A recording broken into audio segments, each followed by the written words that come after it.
Yang pertama, kata Imam Syafi'i, janganlah engkau menyampaikan pendapat kepada orang yang tidak menghendakinya. Engkau tidak akan mendapat pujian, pendapatmu pun tidak akan berguna.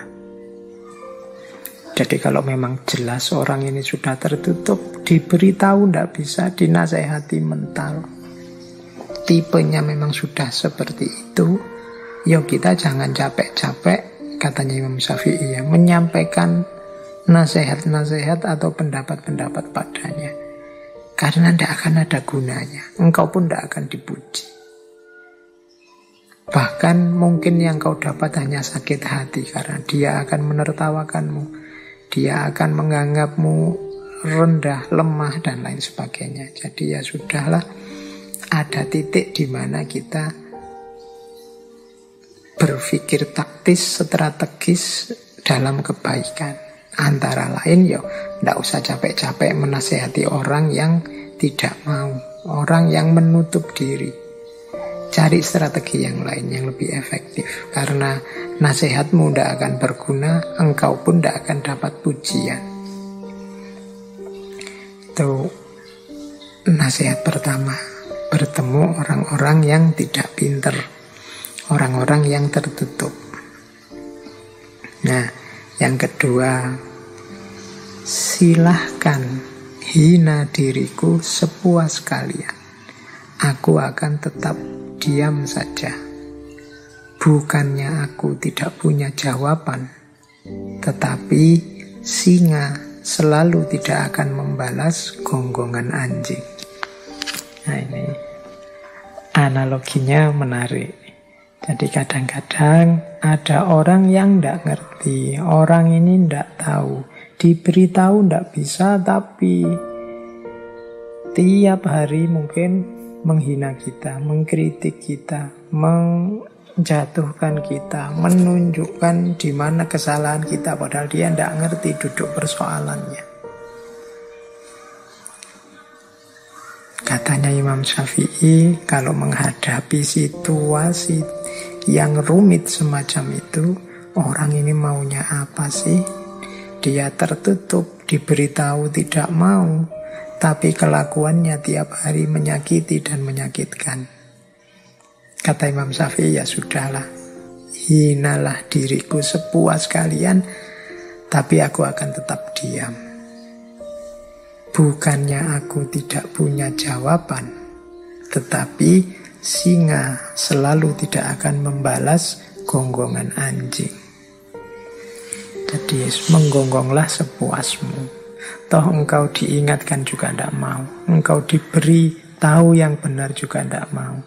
Kalau engkau memang puas dengan menghina, hinalah diriku sepuas mungkin, dan aku akan tetap diam. Karena kalau aku menjawab, membalas, yang terjadi biasanya kontraproduktif. Engkau semakin panjang ngomong, engkau semakin tidak karu-karuan. Tunggulah sampai gonggongan anjingnya berhenti, baru singa menyala. Jadi ini yang kedua. Mungkin teman-teman punya situasi nanti mengalami situasi semacam ini. Quotes ini boleh dipakai, tapi juga ya ndak dipakai sembarangan. Nanti setiap kali ada orang ngeritik kalian pakai ini, aku diam saja, singa kan ndak membalas gonggongan anjing. Padahal kamu ndak bisa jawab kritikannya temenmu. Ini situasinya tidak untuk situasi semacam itu, tapi untuk situasi mungkin ada orang yang bodoh tapi cerewet, diberitahu ndak mau, suaranya ndak berhenti-berhenti, ya mungkin situasi yang seperti itu. Tapi untuk kritik-kritik yang konstruktif, produktif, diskusi-diskusi yang billati ya ahsan tadi, ya jangan diem saja. Ikhlaslah bertukar pikiran, saling memberi masukan. Jadi ini kalimatnya Imam Syafi'i ini ya silahkan dipakai sesuai dosisnya, sesuai ruang dan waktunya. Ini quote selanjutnya juga mirip. Biarlah mereka bersikap bodoh dan menghina, dan tetaplah kita bersikap santun. gaharu akan semakin wangi ketika disulut api. Jadi ini melanjutkan tadi, ketemu orang yang seperti tadi loh. Seandainya harus merespon, ya tetap kita respon dengan santun, tetap kita tidak lupa akhlak, tidak lupa adab.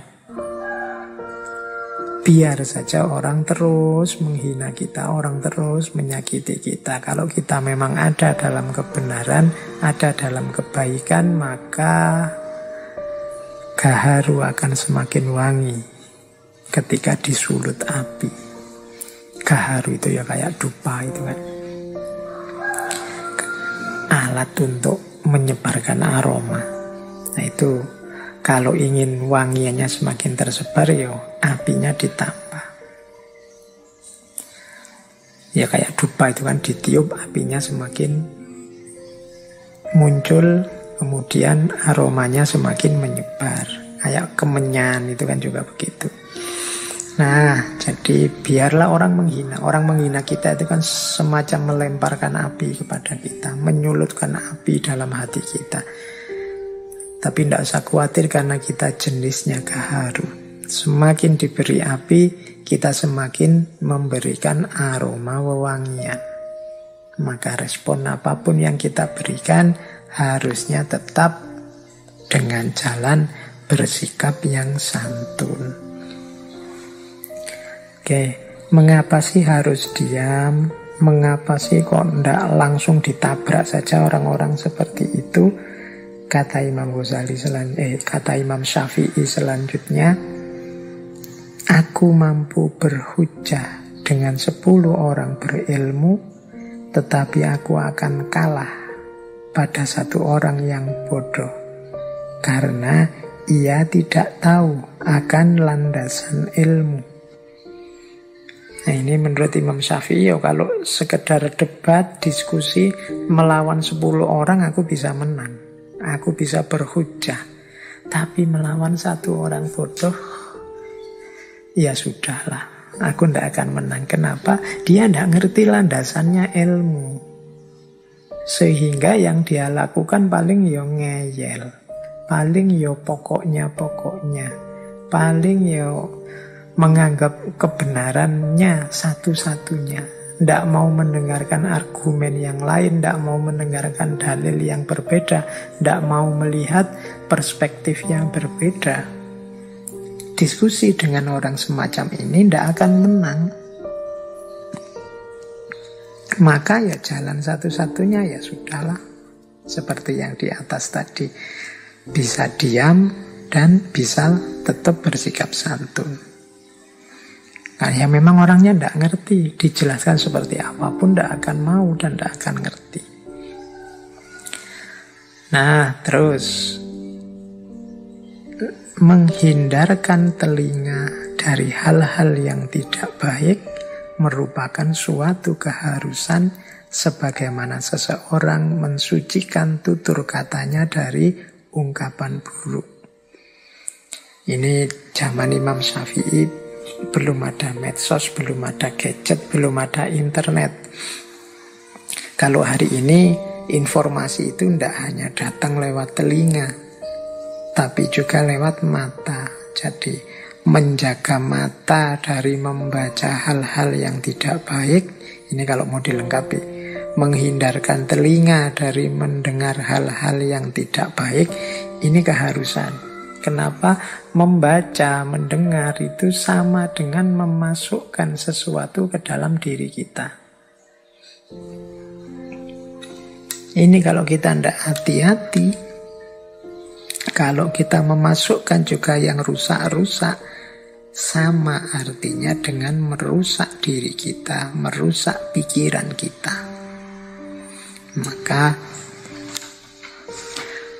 mari kita hati-hati.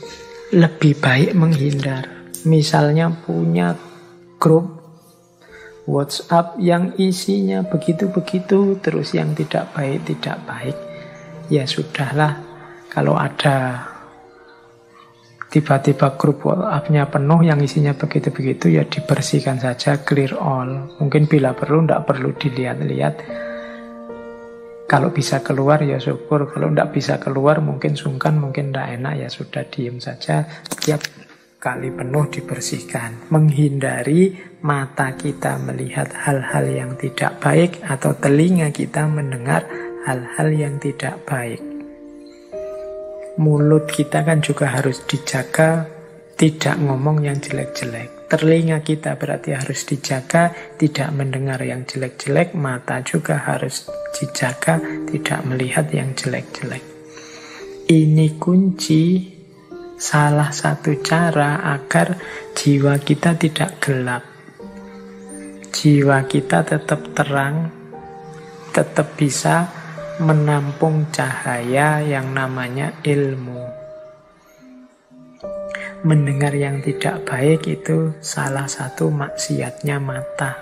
Maksiatnya telinga. Melihat yang tidak baik ini maksiatnya mata. Padahal maksiat itu salah satu yang menghalangi kita dari ilmu, dari cahaya dari Allah. Biasanya yang tidak baik itu muncul dari orang-orang bodoh, dalam tanda petik tadi ya, dengan definisi bodoh yang saya jelaskan tadi. Jadi ini beberapa tips dari Imam Syafi'i menghadapi orang bodoh. Jadi yang pertama, lihatlah apa memang efektif kalau kita menasehati dia, apa dia mau. Kalau tidak, cari strategi yang lain, biar tidak menghinakan ilmu. Kemudian ada kalanya memang kita memilih diam saja. Meskipun begitu, kita tetap dituntut untuk bersikap santun. Karena memang orang bodoh ini adalah orang-orang yang tidak tahu landasannya ilmu. Ini yang agak menyulitkan. Kalau orang pinter sama orang pinter ya biasanya lebih mudah. Bahkan ada adagium al-alim wal-alim kafa bil isyarah. Orang sama-sama pinter itu mungkin menasehatinya nggak pakai kata-kata yang panjang lebar. Dengan isyarat-isyarat saja sudah masuk nasihatnya. Oke, baik. Kita lanjutkan lagi. Hikmah-hikmah dari Imam Syafi'i. Semoga masih belum ngantuk. Semoga masih belum capek. Ya kalau ngantuk dan capek ya bisa ditinggal tidur saja. Besok dan kapan-kapan dilanjutkan lagi. Tidak boleh dipaksa. Syukur-syukur kalau malam-malam ada waktu habis tahajud apa sebelum tahajud untuk nambah ilmu.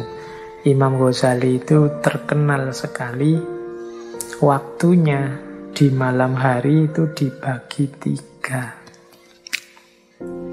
3. Imam Syafi'i, mohon maaf ya, saya mungkin sering kepleset Imam Ghazali karena bolak-balik ngaji tentang Imam Ghazali.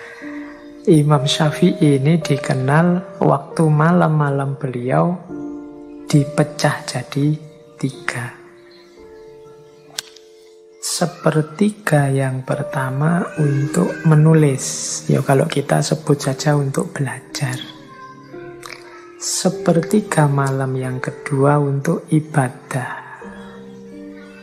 Sholat, ngaji, dan lain sebagainya. Dan sepertiga yang terakhir untuk istirahat, untuk tidur. Ini menurut saya memanfaatkan malam secara efektif. Boleh kita tiru. Jadi di setiap malam ada belajarnya, ada ibadahnya, ada istirahatnya. Yo ndak melekan belajar terus mentang-mentang ilmu penting semalaman belajar terus. Yo ndak ibadah terus entah mengejar karomah apa mau ibadah terus, ndak juga. Ya juga ndak tidur terus. Yo imbang, ada nulisnya, belajarnya, ada ibadah, sholat dan lain-lain, ada juga tidur. Inilah Islam. Islam itu seimbang. Jadi Islam itu tawazun. Dunia ya, akhirat ya.